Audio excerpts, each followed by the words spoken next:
And here we are. I am joined today with a gentleman who has been at the head of creating some incredibly important comics for a wide variety of individuals, and there are plenty more to come. I am very happy to introduce my lovely audience to Jeremiah Stemple. Jeremiah, thank you so much for coming on the show. I really appreciate it. Please tell people about yourself. Thanks for having me. As you said, my name is Jeremiah Stemple. I am one of the co-creators of Heroes for Causes. We make, superhero comics that are based off real kids with their real illnesses as a way of showing the world how strong they are. I mean, that's perfect. That's absolutely incredible. And you very kindly sent me to the comic so I could have a perusal before our conversation. And one thing I was struck by was, when one would hear, a comic created for a charitable cause, obviously the heart is in it, but sometimes I've seen a few which the finished product may not look like it's up to the same standard, say some of the big two or some of the really big indie comics. But when I read these were top tier. Like, the artwork was incredible. The writing is brilliant. Like, it feels like if they released Pathway or Center Ice into anything main, and there you go. There's for any video watchers, it looks amazing. And I'll make sure I include images of the artwork. Oh, and you've got the foil as well. Yeah, because I saw you release some limited edition holographic foil ones as well for the physical releases. Oh, man, there it is. Beautiful. There's only one of them left in existence, so. So it's, I'll encourage everyone to go and check out on YouTube, but I'll make sure when I do promo and stuff, I'll include some photos, some images and things of the artwork. But every element of these feels like a big budget comic. It feels like if this is on Marvel Unlimited, if Pathway versus the Gasp was on Marvel Unlimited, I wouldn't be like, why is that on there? I'd be like, oh yeah, this fits right in. So I know you've said this story probably on every podcast that you've done, but it's a good way for the listeners to find out who you are before we delve into some of the other bits and pieces of information. So the story and how sort of Heroes for Causes got started and how the first comic, Pathway versus the Gasp, came into existence. If you could please tell us how that all kind of came about, and we'll just go from there. So basically, I have cystic fibrosis myself. And originally I wanted to just create this hero, like a costume to wear, to hand out information about CF and try to raise some awareness. And when I went looking for an artist to help design with what I had in my head, I posted on a couple of comic book creators groups, and Joseph and Donovan, my partners, responded. And they kind of went, well, why don't we do a whole book out of it instead of just the cover? And it just literally kind of went from there. So Joseph the reason it looks professional is Joseph has been published by Image and Scout and a lot of the bigger ones. And then Donovan, he has two cousins who had CF who unfortunately have passed on. It kind of hit home with him, and we just kind of went from there. It's amazing when you get people who are like-minded individuals who believe in the cause, in essence, and you get someone who is not only, their heart's in it, but also that they are incredibly talented at what they do. It's so amazing. So the way that you fit into this, you've got the 3 titles on your website of how you connect with Heroes for Causes, but one of them is the co-creator and also consultant. So I think you described it on one of the podcasts I listened to as just the guy with the ideas. I am mainly the guy with the ideas, and my whole role is, I'm the face, so I do a lot of these things when the other guys can't make it. I'm the one who reaches out to all the charities to try to find us partners. I do a lot of the face-to-face stuff, the conventions, the hospital visits. That's me. And so how long have you been, before Heroes for Causes and Pathway, have you been doing this your entire life? Because obviously cystic fibrosis was something you're born with, isn't it? Yes. Honestly, I haven't been doing this kind of stuff my whole life. When I was a lot younger, I was a stubborn kid who, the doctor said you're not going to live past 20. So I was like, well, how much life can I get into that? And it was very much about myself all the time, which was fine because as much as I was in the hospital, I was pretty much alone all the time anyways. Yeah. But the older I've gotten, the more I realized, I don't want other kids to feel the way I had to feel growing up, lonely and misunderstood just because they're sick. So the older I've gotten, the more I've tried to, connect with them and show them they're not alone and things like that. Yeah, it's a very noble cause. And, when you were that age, thinking when you've got sort of a timer or an alleged timer on your life, it's completely understandable to be like, I want this to be about me. I want to experience my life, and the fact that you've surpassed that is, incredible. And it's very touching to know that there's people like you out there who are willing to spend that time sort of, even if you feel like you may have less time on Earth than others, you're still willing to spend that helping other people. So with Heroes for Causes, let's talk about sort of Pathway in particular. So it was, it started off as like a costume and things. How did it kind of come about? Did you sketch something? Did you put things together? Or was Pathway created directly from your conversations with Donovan? Like, how did the Pathway we see in the comics come to light? Well, I myself am a martial artist, which is why, his costume is very Mortal Kombat looking. Yeah, I thought that. I already had like the idea sketched out. I had a good friend of mine he's not the best artist, but he's better than me. He kind of sketched out a rough idea for me that, then I went and talked to these guys.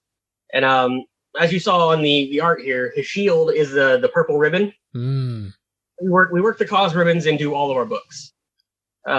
So, CF1 is a purple ribbon, so we made that his shield. Our bad guys are all like personifications of the actual issue, like the problems that we face and the treatments. That's why, like on the gas, I don't know how if you caught it when you were reading it, but if you notice all his little things right here are tobacco leaves, his bomb cigarette box, and he's got all the smoke elements because it's a respiratory disease. So yeah. It's very well thought out. Yeah, because I know that there's the dialogue in Pathway versus the Gasp is very clever because when you're reading it, the first few pages they give the groundwork of some bits and pieces for people to understand about cystic fibrosis, and it mentions about the 6 foot thing and certain elements along the way, but it doesn't feel preachy. It feels like it's, we've got a story, but we also have a message, and it's meshed very well together. And one of the last lines of dialogue in the issue was when the son of the Gasp says, what can I do for you, son, to help you? And he's like, well, you can stop smoking. So I like that kind of on the nose thing. So linking still with the respiratory part. So with cystic fibrosis, I've got the notes of it's a degenerative lung disorder. It can also affect digestion. Is there any sort of other things for people to know? Obviously, people should go and research it, but is there anything else in particular you'd want people to know as a sort of footnote for information about cystic fibrosis? One of the things that a lot of people don't understand is there is a whole different type of diabetes that's caused literally just by CF. Wow. It's referred to as CFRD or CF-related diabetes. So it's not, not your normal type 1 or type 2. It's a whole other thing. But a lot of CF patients end up with it. A lot of CF patients tend to be fairly underweight because, it's hard for us to gain weight. I'm the exception to that. I'm almost 250 pounds. But so it's a lot of things. The worst is, like with any chronic illness, is the feeling alone all the time. Because even your family, they might see you go through these things, but if they're not dealing with it, they don't really understand, other than past what they've read. So that's the most thing I'm trying to get people to understand is just how we feel. Like, yeah, we're sick all the time, but doesn't mean we're that sick, kid. We're some of the strongest people you'll ever meet. Yeah, dealing with that all the time and still being able to be a functioning person. The vast majority of us don't have chronic illnesses and things like that we have to consider. So with the comic, like obviously when you launched Pathway versus the Gasp, it was during COVID, obviously, and that massively put a damper on the promotional side of things because yourselves wanted to go to conventions. Just before COVID, like it came out like maybe a month or two before COVID happened. Oof. Right. But yeah, so with that, since we're now, I know COVID is obviously still very much a thing which is causing problems, but there are more large events that are occurring. Are yourselves managing to get out there now and be able to do it, or is it still at the moment held back a bit? We are getting out there a bit more. We've had a table at 3 conventions in the last year. Mostly smaller ones, but one of them was fairly decently large. And these are conventions, that love what we do, so they give us the table. Wow. That's good. And when you've been out there sort of meeting individuals, how have they been very receptive to the heroes that you've been putting forward? It's a mixed bag, like with any comic book. A lot of people, like some people will love the artwork, but then as soon as they hear charity, it turns them off. Some people, they hear the charity or the cause, and that's all they focus on. It's definitely a mixed bag. But everyone who's actually read it so far seems to love it. So. Yeah, I think it's fantastic, and I've read those 2 issues, so I'm completely on that camp in itself. And have you met a lot of kids or adults that do have cystic fibrosis as well? Have you connected, been intertwined with more of the CF community since launching this project? Oh, absolutely. We've had, I think, what was it? Not this Christmas, but last year, there was a girl named Charlotte who lives in Newcastle, UK, or sorry, Scarlett, not Charlotte, lives in Newcastle. Who she's only 7 or 8. Wow. And her mom asked me to send her a copy, so I did. And the next day, I got a video from her and her brother, like showing off their copies, and she was saying how Pathway is her new best friend. And then I did a video call with them, like on Christmas morning, like just to see her face just light up. It was amazing. And I've gotten that a lot. That's so nice to hear. I'm so glad that it is. You know, when you do a project such as this, you don't always know how well it's affecting people. Like you can assume and you can hope, but you don't always know. So the fact that you're getting that kind of interaction is just beautiful. Yeah, it was. It took us a few script attempts to get the balance we were looking for between, you know, being fun and educational. So now you read, we kind of hint at things a little bit, but then we go more in depth at the back. That way, if, you know, people only want to get it for the art and the story, they can. People who care more about, you know, learning about the stuff, they can do that too. We tried to separate those without separating them completely. Yeah. Yeah. And so what kind of made you branch out? Was that the plan from the beginning? Because obviously the first issue of Pathway, that is, you know, centering on Pathway, who is a hero who tackles cystic fibrosis. And then the second issue is Center Ice versus Goal E. And that's about brain cancer in children. Is that right? Pediatric brain cancer, yes. Yeah. So was that the plan? And the way we explain it is our entire company's goal is to give voices to all the people who normally don't have them. So we want to, you know, all these kids who are normally chronically ill, like you know, you and I are both comic fans. Mm-hmm. I'm sure you have some hero that you look at that's your favorite and you can kind of relate to. Well, as chronic patients, don't really have that. Mm-hmm. You know, we see all these superhuman people who can do anything. They don't, I mean, other than the occasional drama written into the story, there's no real big life things they have to deal with on a regular basis. Well, our heroes give people that. Perfect. And that's been the plan from square one. You just started with cystic fibrosis because of the character that you kind of already had in your mind, and then you've kind of developed it from there. Right. And the only reason we based Pathway off me is we didn't want to, you know, get some kids' hope up that they were going to have this comic book based on them and then it not go anywhere. So we basically went ahead and based it off me. That's why, you know, the purple ponytail, and he looks a lot like me, only beefier. But so we based it off me so that, you know, we wouldn't get that kid's hope up. But then, you know, Center Ice is based off Weston. We've got the type 1 diabetes one, updraft and downdraft coming up, or sorry, upturn and downdraft coming up in September. It's based off a brother and sister from Colorado. So we try to be inspired by actual people and their stories, like give them the voice. Yeah, and that's exactly what your entire that's what Heroes for Causes is all about. So it's really nice to hear that you are basing it off those people. And one thing specifically that I have noted down from when I read Center Ice versus Goalie was, you know, when I was seeing the character of Center Ice, I was like, oh, they're quite interesting and some of their powers, and it's quite Shazam-esque in that way, and I really liked that element. And then you finish the comic element, and then at the back you've got this, you know, Western story. And you get to hear about Weston and the amount that he's gone through of just at his age. You know, obviously people like yourself have also gone through a lot of things, but to really read it and to see those pictures, like, that was very well crafted, I'd say. I think you tackled that in a very, very good way of putting that into the comics themselves. And so I asked about that. Like, what was the thought process of, after the comic, putting that kind of air quotes profile page into it? Well, that, like I said, we did that at the even at the end of Pathway, but that one was more about, you know, our partner and CF in general. But moving forward, we wanted to make, so since our whole point is giving these kids the voice, like their topic the voice, that part about Weston, that's all his own words. Like, he wrote that. Amazing. Yeah. So just like with the type 1 diabetes ones, these kids are much younger, so it'll be, you know, them and their parents that write it. But yeah, Weston wrote that whole thing about himself. Wow. He's the one that shows those pictures of him playing hockey to use. When you noticed on Center Ice, see, I was wearing the number 22. I was going to ask about that.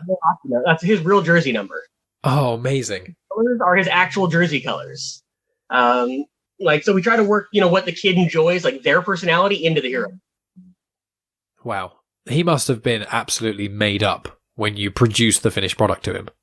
Oh, he was. And the funny part is, he's not even a comic fan. Like he doesn't really read comics, doesn't like them at all. But by the end of this, he was going to the Tampa Bay Lightning and his teammates and bragging how he's a superhero now, and he loves it. And he said he didn't start off as a comic fan. That's amazing. I mean, hopefully you'll be able to get sort of more kids who may not necessarily be interested in comics into that realm. So if we take a step back just a smidge, I want to ask you about sort of your comic origins in a way. Sort of, have you been reading comics your entire life? Did you get into them later? Sort of, when is your comic origin story in a sense? Well, I've always been reading comics. My favorite, to be honest, has always been Green Lantern. Nice. Mainly because this whole thing is willpower, and my mom used to always say the only reason I outlived what the doctors said is I was just stubborn. But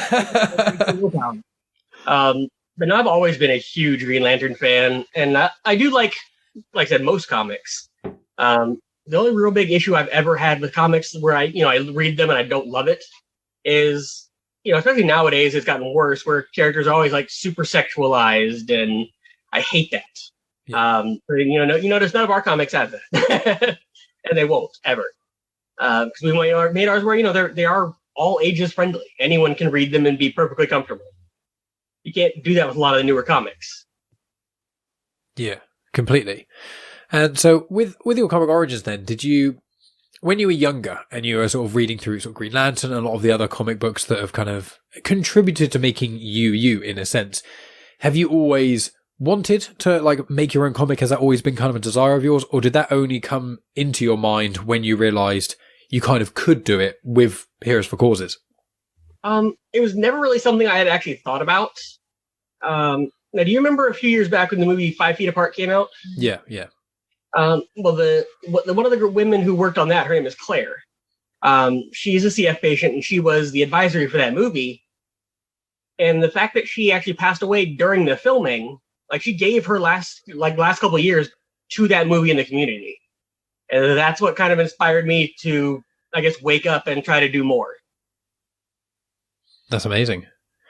That's a really nice story. Yeah, so with the comics themselves as well, one thing I wanted to bring up as well is the villain of the Gasp. We kind of touched upon it earlier. And then the villain of Goal E. So the Gasp is more obvious. It's a respiratory thing. With Goal E, what was the sort of inspiration for that as a villain, and more so like Mr. I? I could kind of see, I got a degree of vibe from sort of Dr. Robotnik, but also there's lots of other characters as well, but aesthetically. So what kind of gave life to Goal E and by proxy Mr. I? So when we design our villains, we ask these kids, what are your treatments? What are some of the struggles you go through, living every day? And one of the things Weston harped on was that all the cancer treatments are like super old. They're from like the 60s, especially the MRI machine. So Mr. I, MRI. Oh, very clever. What we had him do is, since he said all the treatments are really old, he built Goalie out of nothing but recycled parts. Which if you look real close at Goalie, you'll see some hints on there, like an old Atari symbol is hidden in there and things like that. But so that's what Goalie is a bunch of really old, outdated machines trying to be used for modern purposes. Wow. I did not realize that, but now that you said it's kind of making a lot more sense in my mind. And I know specifically when I read the sort of excerpt at the end, when it said like some of the medication has been used, was it since the 60s for that treatment? Correct. Yeah, there's not been a whole lot of progress since the 60s. A lot of they're using a lot of the same treatments, same medicines from back then. Oh, man, that's barbaric in a lot of ways. If you think about how much things have changed, I mean, that was 60 years ago. Like every other element of things that have changed. Technology, obviously, how we're communicating and stuff is vastly different from how we would have been able to. It would just been a very expensive phone conversation back 60 years ago. So it kind of links into your unique way of fundraising. And if people go over to Heroes of Causes, you can see the amount of steps that you've taken and how well you've done with all of those things. So your fundraising sort of, what came to light of thinking that element of things? I know it's heavily linked in with the comics themselves, but you've got certain charities and things that are linked with them. I wonder if you could speak to our audience about how that came to light and how they can help really in those regards. Well, the way we do things now is a little different than how we did things with the first one with Pathway. And nobody knew us or anything then. So when we hooked up with Colton Underwood's Legacy Foundation, basically they were able to pay a small portion of the production cost. We've, kickstarted and fundraised the rest. Now that we got established, we try to find partners who can front that production cost. And then basically everything we make, like all the profit we make, goes right back to them. We keep none of it. Like me, Joseph, Donovan, we all do our part of the job for free. So the production cost is really the artists that we have to hire out who, you've seen the work, it's some amazing artists. So we do have to, we want to make sure they get paid. And then our printing costs and shipping costs. But other than that, we try to keep it as low as possible for them. Yeah, I can imagine so. And what is the how long does it take for this collaborative project to make something like this? Because obviously where you're involved as the ideas man, and then you've got, I know comics are a collaborative effort in pretty much every sense anyway, apart from very specific examples that are normally outliers. What is your process as a team from square one of going, if we use either, I know you said the how you did it with Pathway slightly different, how you did it with Center Ice. What were the ways that you did it? You kind of sit down and then you spew out ideas and it's a kind of like that. I'm just interested in the process itself of how it went from nothing to a finished product. Our general process is once we have a partner lined up, like a charity partner, we work with them to then find a patient. And we talk to the patient, we get their story in their words, an idea of some of, their favorite colors, their hobbies, things that they would like the public to know about, their cause. And we work all that into the hero. And then, like I said, with the what they tell us, their daily struggles, we work that into the villains. But our heroes very much have these kids' personalities built into them. Like Weston is a hockey player. So that's why you have, Shazam, if he played ice hockey, is basically center ice. But we work all that in. We also work with the charity and medical professionals to make sure the medical side of everything is accurate. Basically once all that part's done and we have, the medical side covered, we have the kids' input covered, usually the actual production time is about 3 to 4 months. It really depends on, getting feedback from, the charity on making sure their voice is coming across, the kids' voice is coming across. How quickly they respond to us really depends overall how quick it gets done, but it's about 4 months. I see. Interesting. And when you, when Joseph, for example, starts to write things and then when Donovan starts to put ink to paper, I know there are other individuals involved. If we keep it kind of insular in that regard, along the way, is it you just kind of each go off with your own things, put things together and then come back? Or is it you put things forward and then that gets passed to Joseph and then that gets passed to Donovan? Where's the process there? It generally starts with me and Donovan being pretty equal. Usually all the meetings with, I find the charities, but then once we start doing actual meetings with them, it's usually me and Donovan in all of it. Well, I deal with more of the public public side of things. He deals with the artists directly. He's more of the art side of everything. So, him and I are equal partners in everything. Donovan, he's what we like to call our silent partner. He has just as much say as we do, but he has, a 60-hour-a-week job as well as 3 kids.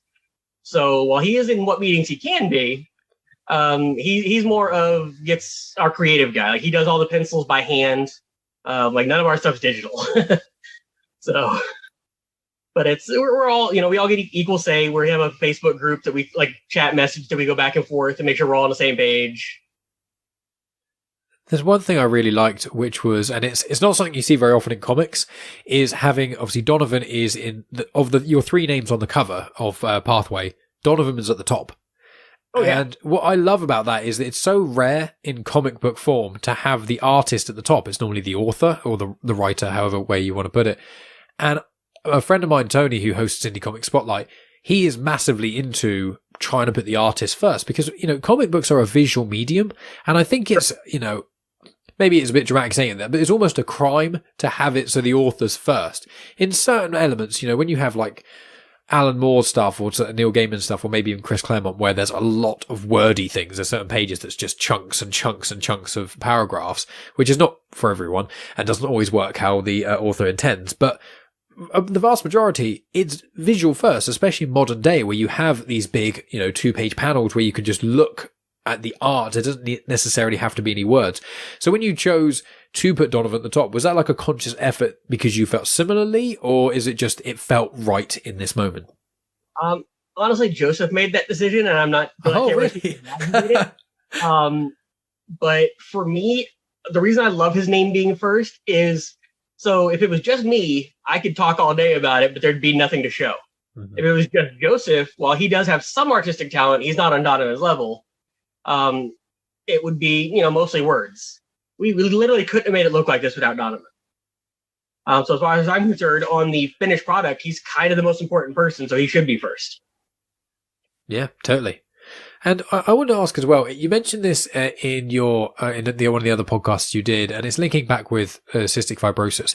And it's specifically, you mentioned like what your day-to-day is like when dealing with CF and some of the medication that you have to take and using nebulizers and things like that. I wonder if you would be willing to share with us what that's like either on a daily or weekly basis of just how much of your time and how many things you have to consider when doing things as an individual with CF. So basically my daily routine is first thing in the morning, I have like 9 pills I have to take first thing in the morning. And I take those same pills again at night. Then I have another 3 I have to take with every meal. And that's on top of my insulin because I'm diabetic, like I said, CFRD. And that's then the nebulizers, which take like 3 hours of my day. I have this big vest I have to wear that like vibrates my lungs. I do that for 2 hours a day. Like I basically have to plan around all these things. Luckily now with technology being more progressed, my nebulizer and my vest are completely portable. So I can do them while I'm out, headed to other things or while I'm on the go. So that's helped a lot. Yeah. But yeah, it takes close to 5-6 hours of my entire day every day just to do my medical stuff. Yeah. And I imagine if you did not do that every day, you would be hospitalized pretty quickly after that. I would. And luckily with some of the new medications, like I'm not coughing every 10 seconds like I used to. My breathing's a lot better, but there was a time where like I couldn't hardly breathe. Like trying to have this conversation right now, I'd be winded the entire time. And I'm one of the healthier CF patients. A lot of them don't have it as easy as I do. Yeah. That's harrowing to hear, but it's one of the reasons, that your cause is so important. And linking with that then, there's something which is the 6-foot rule, which was mentioned in Pathway as well. And when I was speaking to my partner about your comics and, who I'm going to be speaking with today and etc., she mentioned about the 6-foot rule and things. So I wonder if you could just tell us a little bit about that. Yeah. Honestly, we actually got a good laugh out of the 6-foot rule when COVID happened and everybody was like saying 6 feet apart because our book had already come out by then. And with CF patients, there are certain bacteria that we can only transmit to each other. Like, not that normal people can't get them, but it literally doesn't matter to them. Like, they're not going to get sick. It's not going to bother them. Where if I have like one, it's called Cepacia. Should I be near another patient and pass it to them, it could literally kill them. There are certain bacteria they might have that if I got could kill me. So it's kind of a thing that, as we've grown older and learned more, we realize we really shouldn't be that close to each other. And given that I've got a younger brother with CF, and like even at family functions, we have to stay on opposite sides of rooms from each other. I've been able to hug my own brother in like 6 years. Jeez. And like I said, when we were younger, these were things we didn't know. We'd go to summer camps with other CF patients and share rooms with them. But as we've gotten, learn more as the medical, as the medical communities learn more and the CF communities learn more, we've realized that's not the best thing and we shouldn't be doing that. And so, yeah, we try to stay 6 feet from other CF patients as often as we can. And obviously there's no way of knowing if some brand new person we just met has it or not, which is why a lot of us have been wearing masks for 10, 15 years out in public. Yeah, I was going to ask about that. When you go out into public, like when you go to these conventions and things, obviously CF is also counted as an immune problem, isn't it? If you got COVID, for example, especially because COVID is in very, very layman's terms, like a super flu, but specifically targeting the respiratory system. So for individuals such as yourself, COVID's even more of a worry than it was. So with the pandemic and with the conventions, I assume that you have had to take even further precautions than a standard individual would have to. Yeah. Basically when I set up at conventions, not only do I have my mask on, I have, Pathway's got the hand wraps on. So I have those, but I actually wear like medical gloves underneath that. So, people are actually touching people. I keep like 4 bottles of hand sanitizer on the table. If people are handing me money, I have them just set it on the table and I pick it up after they walk away. like it's a lot of little extra precautions that I try not to make be a big deal. I don't want, the people I'm interacting with to feel like, I'm scared of them or it's their fault or anything like that. So I try to minimize how important it is as little as possible when I'm dealing with them. Yeah. Yeah, of course. I can understand that, especially in where the current world is at the moment. But it must be, obviously I'm not saying that the pandemic was good. Okay, it's not. But would the mild silver lining of it, I suppose, is that because there's so many people aware of mask wearing and because of the COVID 6-foot rule, it must have been in a small part a mild relief in some ways to be like, okay, this is obviously a horrible thing and it could kill me, but at least this is kind of the norm now. It's less peculiar to people for me wanting to have distance or wanting to wear a mask. I would assume I'm not trying to make light of COVID, but very much a thin silver lining of just kind of more people understanding and other individuals with immune disorders also falling into that same bracket. Yeah. So when COVID first started, until my wife beat it in my head that this was a bad thing. The most common phrase I would say to people when they were talking about, wearing masks and everything was "Welcome to my life." Yeah, like this has been my everyday life for many, many years. You're just now having to deal with it. And my wife was like, "Yeah, you probably shouldn't say that. Like that comes off as a little rude and condescending." I was like, "Okay, yeah," but that's kind of how I felt about it. Is these people complaining about wearing masks in a grocery store for 30 minutes? I've worn them my whole life. I've done entire marathons in the Florida heat wearing one. And so I didn't really feel bad for them, but also it's helped show some people in my everyday life who maybe I'm better off avoiding. I guess is a nice way to put that. So it's got its silver linings, but there's also all the people who died, and that's not a good thing. Of course, but it's definitely helped more people understand where a lot of us are coming from. Yeah, I think the social norm of, even myself, I've got friends of mine, I've had people on the show. Very early on, I had a friend of mine called Carla, and she has Crohn's disease as well as a variety of other things, like fibromyalgia and lots of other sort of disorders that culminate together, which make things problematic. And when COVID happened, she said that isolation was one of the biggest problems because she couldn't interact with the vast majority of people, especially when the weather was rubbish, and we live in England, so it's rubbish quite a lot. You can't even sit in a garden several foot away from each other because it's just raining. So with that, I think that even when I'm being friends with her, when she mentioned about the immune disorder being problematic with COVID, even then I was like, because I don't have any of those immune deficiencies or anything, I just didn't consider those elements. So I think that at the very least now, more people, even whether or not COVID is ever going to air quotes end, who knows, but we're still, as of recording this, it's still very much in the conscious. Who knows how long it will be in the forefront of everyone's minds, but at least from this event, going forward decades, I think a lot more people are going to be thinking of people with immune disorders going forward. Definitely. And what a lot of people didn't realize is, so when there was the lockdowns, a lot of, normally healthy people some were understanding it, some were feeling inconvenienced. And while I get that, for a lot of us people who already had to worry about our health even, before COVID, so we already had to, limit our socializing and distancing a bit. For us, it was more of, we already felt alone. Now we feel really, really alone. A lot of us got really, really depressed, and that was a huge fight for us. So that's something that a lot of people didn't understand either, is why we were so much more affected than everybody else. Because while this was new for everybody else, it amplified ours. Definitely. Yeah, I can understand that completely. And I've got one more question about sort of cystic fibrosis as well, which is regarding, because this is, once again, people should look it up and find out more information, but this is kind of scratching the surface somewhat.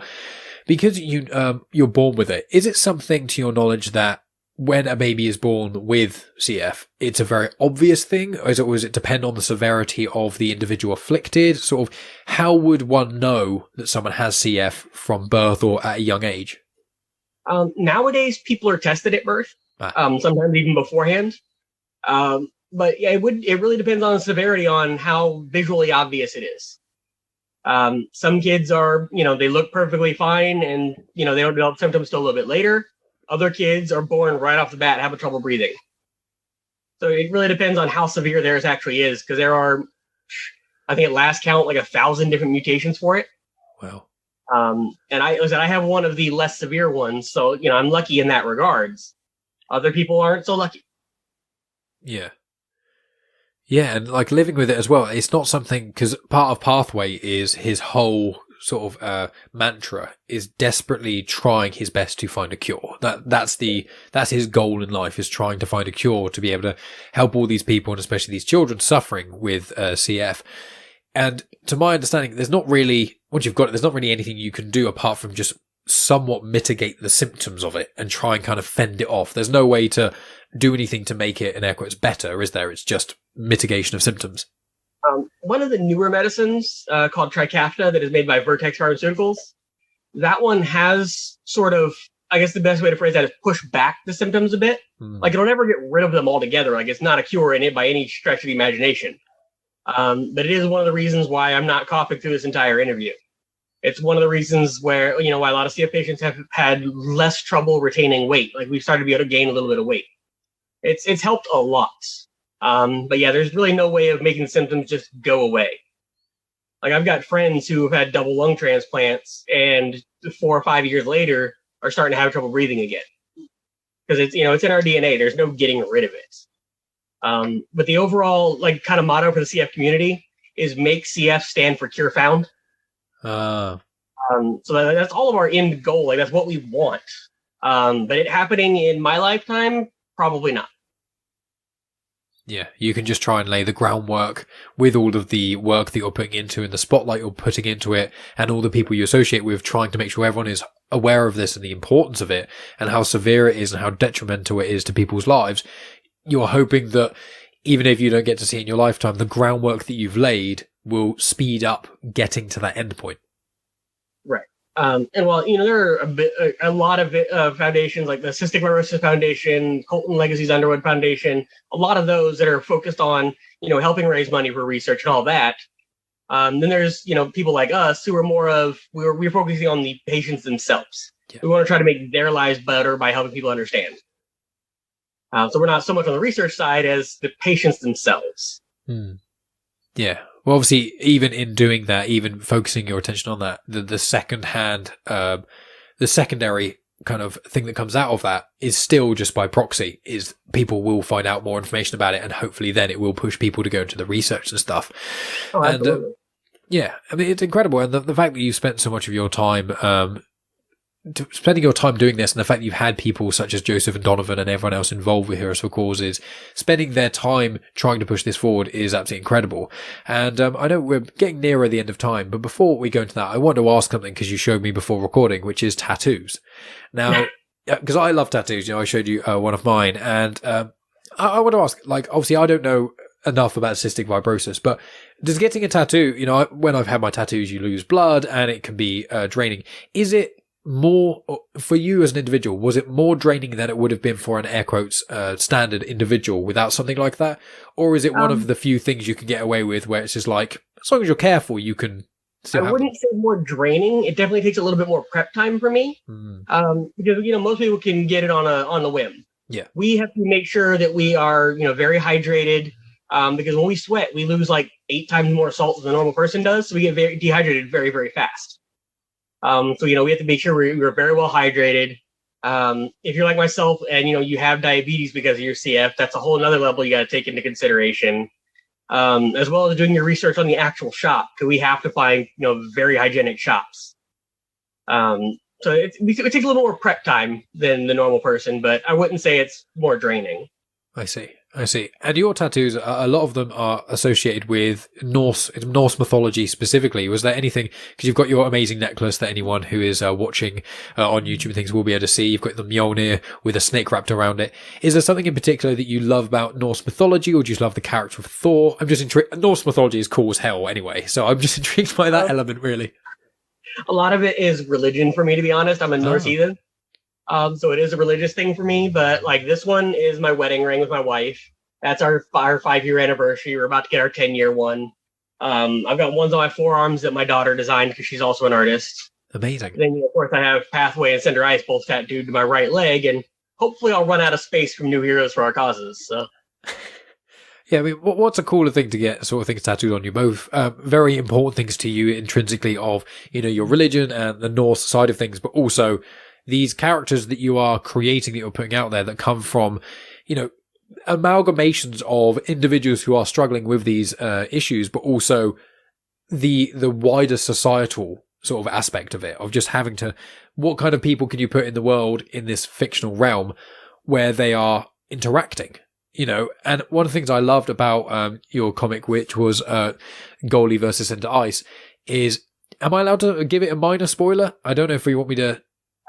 Okay, wonderful. I'm hoping that people will go out and check these comics out because they are brilliant. But when Pathway popped up in that, I don't know why I didn't expect it. It wasn't like easily clear, but I was like, I don't know why I didn't think they'd be in a shared universe. But the fact that they are, just even moments after finishing Pathway and then reading and the Center Ice one, just seeing Pathway pop up in that just immediately made me happy. So I love the elements. So the shared universe aspect of it getting more, I'm very, very excited for that. Like, all of our heroes are a shared universe, which is, the real world. Center Ice and Pathway are more shared than that. They're both in Tampa. Amazing. Because, like I said, myself, whose Pathway is based off of, and Center Ice is based off Weston, who lives here in Tampa. So they're in the same city. Think the Justice League. Pathway is sort of our Batman or our Superman, the one who goes and gets the other members. So at the end of each book, until we have, especially until our core 4 is done, you'll see him, welcoming them into the causes. He'll be interacting with them, which is kind of like, they all have our little moral lessons, which you saw at the end of Pathway, his little catchphrase, which is, remember, you guys are the ones who inspire us to keep fighting. You saw him at the end of Center Ice kind of telling him that, the bad guy got away, but you did your best. At the end of the day, that's what matters, is you got up, you did what you could. That's all we can ask. He will be showing up at the end of the new one too, which you'll just have to wait and see how that happens. But I'm very looking forward to that. What I will tell you is there is more than one real person in the type 1 diabetes one. That we've got the kids it's based off of.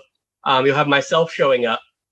We have a professional wrestler who is kind of like our trainer for the kids, is in the book as well. And then a couple of people that we know in real world that we kind of wanted to pay homage to were in there. That's beautiful. So it's scaling up as well. That's the fun part, is that as you're getting more and more people interested, and you're being able to take certain more risks, but also invest more time and create more of the world. Your Pathway was, in a sense, the catalyst for this. So it's scaling up as you're going forward. So it's getting more and more exciting as a consumer of these comics. Yeah, eventually our goal is to, we want to have a core 4 causes. It'll be like the main ones we focus on, but we want to eventually do literally as many causes as we can. To the point where one day we'd like to be able to do, like actual crossovers with some of them where, let's say we do, Pathway and another one that have similar issues that they deal with. We can do a team up with them, both trying to tackle the same thing. Some things like that. We'd love to do some crossovers, but that's in the future. Yeah. Yes, of course. That kind of bled very nicely into, we'll start to wrap up, but you've got the upcoming comic, which I'll make sure I promote on social media when it gets to that point, but you've already spoken about it in bits and pieces around here in this conversation, but if you just want to basically promote that comic itself and tell us however much you want to tell us about that and when it gets released, and I'll put details in the show notes too, but go ahead. One, it's scheduled to be out in September, and that is Upturn and Downdraft. It's for type 1 diabetes with Children's Diabetic Foundation out of Colorado. That is these guys right here. Perfect. So these are our heroes here. These are their suits they pilot. And if you can see the little tiny gummy bear back there? Yeah. That little gummy bear is kind of their robot that recharges their suits. With diabetes, one of the things when we get low, we have to be able to eat sugar. So and one of the girl told us that they carry gummy bears with them all the time. So we tried to work that in. That's so cool. The little gummy bear that helps recharge them. I love that element. That's so much fun. Yeah, I can't wait for that to come out. So final sort of parts then. Obviously, I'll put links to Heroes for Causes. I'll put a link to your Twitter and etc. and any other elements that you wish into the show notes. But what are your final thoughts? Any last things you want to say? Oh man. Is that the wrestler thing, the teacher that you mentioned? His name is Raven Skylark. Professor Raven Skylark. That's him clotheslining type 1 diabetes. It's a little promo we made for him because he was at MomoCon in Georgia last week. which I was supposed to be at, but some things fell through. We didn't get to go. So yeah, that's him literally clotheslining it because he's a type 1 diabetic wrestler. That's so cool. There's so many places you can go with this, and I think that as this world opens up for Heroes for Causes and Pathway and all the associated heroes, I think you're going to find more and more people that maybe people didn't know were suffering with these certain afflictions. Obviously, you mentioned about the woman from, was it Taken Apart that you mentioned with the... 5 feet apart? Yeah, 5 feet apart, sorry. With that, like, her involvement as well, people may not have known that she suffered with CF. So as the world opens up, hopefully more and more people will come forward as individuals who are suffering with this and be able to help add to it. Hopefully. That's definitely one of the things we want to do is make it easier for people who do have these chronic illnesses to be able to talk about it with people. Because like one of the bad things is people look at us once they learn that we're sick, and it's just, you can see it on their faces, they're just going, oh, that sick kid, or oh, that sick, that sick person. And you can almost see that they feel bad for us on their faces. We don't want that. What we want is them to look at us and go, look at us as like normal people, or, just see how strong we are. Like, yeah, they're going through all these things, but they're still living life. They're still doing what they want to do. Like a lot of people don't know, one of the actors from one of the newer Star Treks had CF before he passed away. Wow. Anthony Mielnik, or Anton Mielnik. He said he played on Star Trek. He was Chekhov. Yeah. And he had CF before he passed away. Wow. And a lot of people don't realize that because he didn't make it his whole personality. He was just very, like, people who knew. But other than that, it was just, he was this actor who was doing his thing. Yeah. So we want it to be easier for people to have that conversation. Yeah. Yourselves don't want it to be the only part of your personality, obviously, but it's like, right. You don't want people to pity you. You want them to just treat you as a normal person and or respect you for seeing how much you're going through. And especially an individual such as yourself, the amount that you have achieved so far, just over the last few years, is a really clear show that it doesn't matter what your affliction is. That isn't a tell of anything. And if you've got the motivation to be able to have to deal with all the things you've dealt through just through your CF, you are going to be able to deal with other worldly problems with a different perspective. I mean, for us, going to work or creating a comic book sounds like a huge thing to do. And obviously it is. But if you've already going through a debilitating, lifelong disorder and illness that is going to be with you forever, and you can push through that and still live your life, then creating a comic book to you is probably like, I've already done all this stuff. So a comic book for me is easier almost by comparison. And I think that's such an inspirational message to send out to the world. Yeah, like even something normal people take advantage, just like getting a job. Most people can just go, this job is in a location I like, they're going to pay me, done. Whereas people like me have to find an employer who is understanding about our illness. So there are going to be days we call out. There's nothing we can do about that. So we have to find people who are willing to work around that, be understanding. That's not real easy to find these days. No. Everybody wants to be very. Like I interviewed for a place not long ago that told me that their attendance policy is we miss 3 days in a year, you're fired. And I was like, well, that's literally, I'm going to miss more than that. That's impossible. Like, there's just no way. So while the pay was decent, I had to turn it down. And like, so even something that's most people just take for granted, like finding a job, we have to work so much harder at. But if you notice, a lot of people like me who are sick, we don't complain all that much. And it's because we know we have to work harder than everybody else. And we don't want people to just take it as us trying to use our illness as an excuse or anything like that, because we don't. I mean, I'm sure there's some who do, but the vast majority of us don't. So it's a struggle. Yeah. But your message is inspiring, and I'm sure it's inspired many of my audiences, just like the comics themselves, and this conversation with you has inspired me. And I just appreciate you taking your time to speak to myself and my audience about these things. And I wish you all the best of luck for everything. And, the door is open for you to come on my show. And I know that there's going to be people like Tony listening and other friends of mine who are going to hear this conversation, and they're going to want to speak with yourself and the other people involved with Heroes for Causes and promote it in any way they can. So final things to say for anyone listening, and anything else you want to add? Other than, definitely go check out our stuff and hopefully order some comics and maybe some merchandise. If there is anybody, watching this or listening to it that is chronically ill and needs somebody to talk to, my DMs are always open. Like, I'm always happy to talk, listen, offer what advice I can if that's what you want. Like, I'm here for anybody who needs it. Perfect. What a brilliant way to end the podcast. Well, just thank you, Jeremiah, for being so gracious with your time and everything that you're doing for the causes and the comic books and everything like that. And yeah, I'll be sure to promote this. I'll let you know when we get it out, but just thank you very much. Yeah, thanks for having me.